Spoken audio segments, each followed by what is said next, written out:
you ready to get your dwarf on? Grab your axe and let's go, because today we're checking out Covenant from Devir.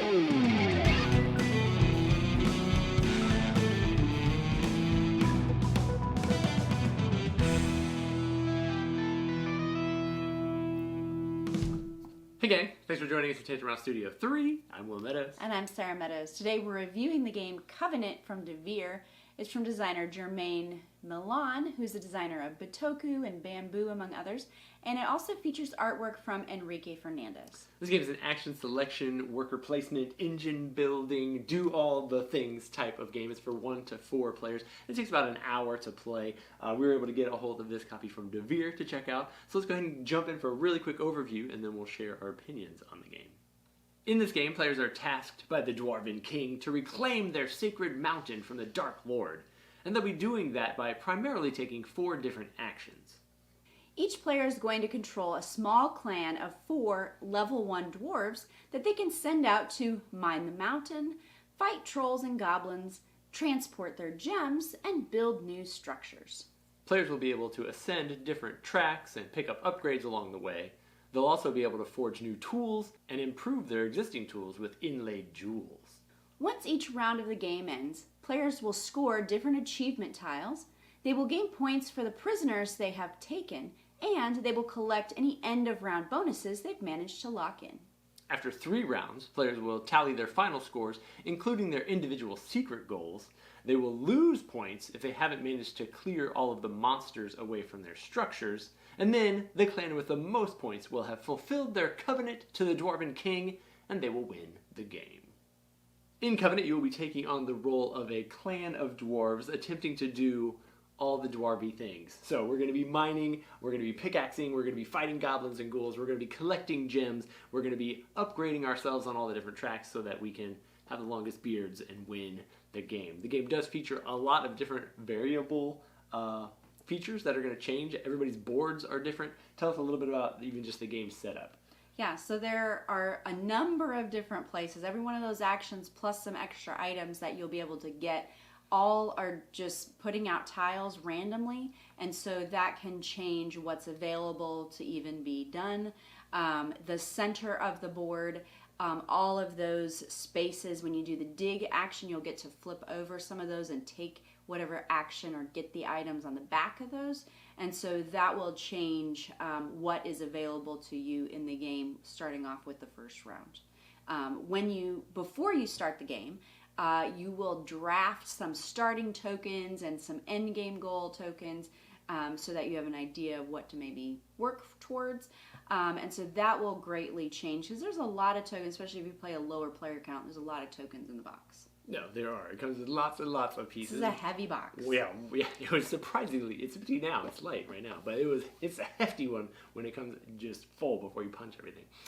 In the game, you are going to be kind of, since we've gotten a little more advanced in our gameplay of it, you do want to look out at the board at the beginning and see what actions are available.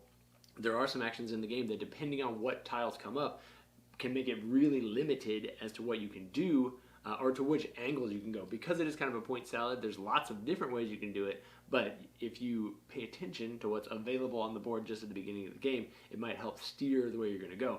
You are going to draft those 2 in-game goal tiles. The way you would unlock those goals is by passing the different star markers on the different tracks. You have to pass a certain number of those in order to even be able to score those in-game scores. You're not going to get to do both unless you pass them all.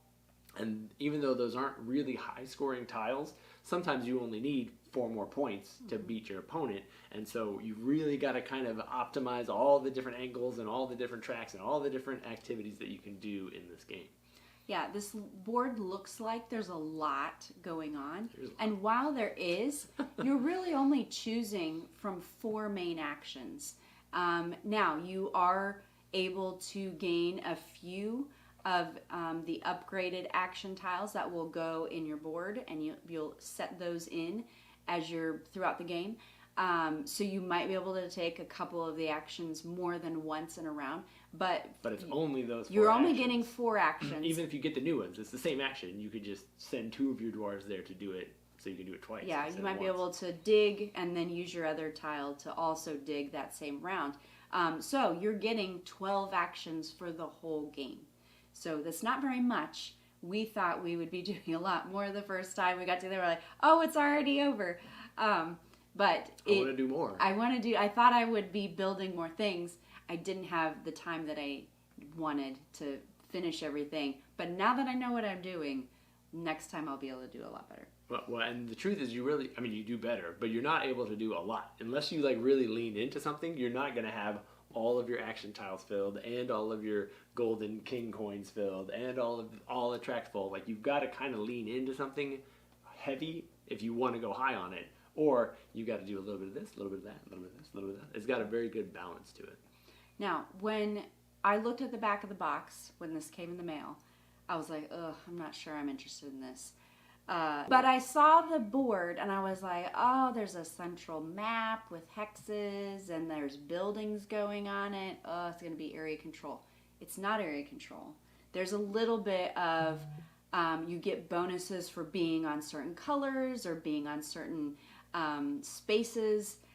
There is some rules about what can be adjacent and how many pieces can be on certain tiles. This is pretty simple stuff, but it was less of that and more of just try and do all the actions and the engine. Yeah, the engine building is a part of it for sure. A little bit of that is just due to the different types of goal.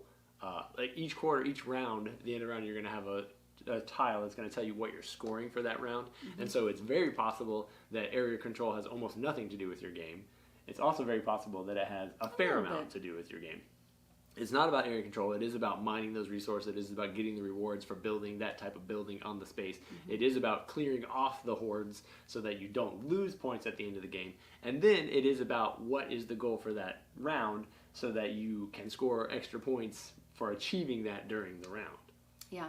Most of the actions in the game will give you some type of resource or advantage that will hopefully give you points by taking other actions. So anytime you send resources to any of the spaces, you send supplies out for building, so you can gain the buildings that are out there, you'll get points for those. And if you have any extra, there is the King's Throne that sometimes you can sneak in at the end and get a bunch of points for that. Whoever has sent the most items up to the King's Throne at the end of the game will get a big bonus. Yeah, and so that's kind of the thing. You got to keep an eye on all the little things that are going on the board. Try to keep your lead. So far, this game hasn't been one where it's been like a surprise at the end. Like, the in-game goals haven't really been like, oh, I came back from way behind. If you can steadily get a lead in the game and keep it, that is how you're going to win this game. It does look like lots and lots are going on. We actually really haven't talked about all the different things that are going on, how you get the buildings and how you dedicate resources and mark stuff. There's a lot of additional fine-tuned details going on. I think the thing to know, though, about the game is it does feel very satisfying. Like, when I'm playing a game, I want to play a game where I can achieve this, to unlock this, to move up this, to have a really great turn. And this game did provide a lot of that for me. And it didn't feel as heavy as it looked. No, it goes so fast. It's like... Yeah, I didn't have time for it to feel heavy. Everything made sense. Like, there's a lot of iconography, but it comes with this nice booklet that explains all of the icons. And so there were rarely times where I had to question something. You're taking those 4 main actions, and then there's these bonus things you might be getting with some of those actions, or get to go up a track, or get to get something else. And so all of that made plenty of sense. And so I wasn't like trying to figure out like, what do I need to be doing?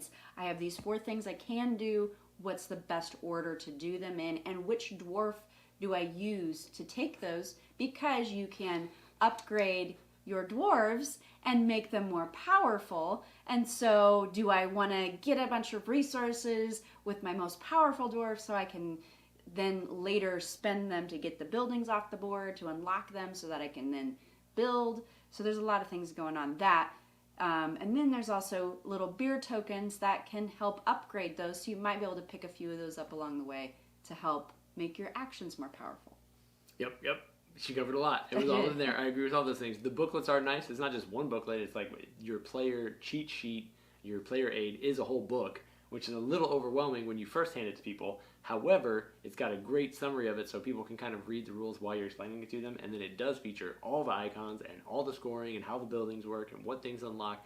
So you need that to play unless you got stuff memorized, and it does make it very easy. So I agree with that absolutely. We didn't really talk about upgrading the dwarves, but yes, you can.